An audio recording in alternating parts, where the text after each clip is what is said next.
জনপ্রিয় তারকা তৌসিফ এবং নিহা ফের নাটকে জুটি বেঁধেছেন।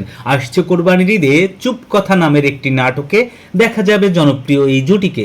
নাটকটি দর্শকদের হৃদয় ছুঁয়ে যাবে বলে জানিয়েছে প্রযোজনা প্রতিষ্ঠান।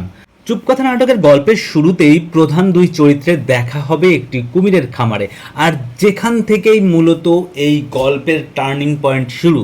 চুপ কথা নাটকে উঠে এসেছে উচ্চবিত্ত শ্রেণীর প্রেম, জীবন দর্শন ও বাস্তবতার বিভিন্ন দিক। এই নাটকে কেন্দ্রীয় চরিত্রে অভিনয় করেছেন তৌসিফ মাহবুব ও নাজনীন নিহা। চুপ কথা নাটকটি নির্মাণ করেছেন মাসুদ হাসান উজ্জ্বল। এর মাধ্যমে ৮ বছর পর নির্মাণে ফিরলেন তিনি। কোরবানি ঈদের আগের রাত অর্থাৎ ৬ জুন রাতে প্রযোজনা প্রতিষ্ঠান সিএমভির ইউটিউব চ্যানেলে চুপ কথা নাটকটি প্রকাশ করা হবে।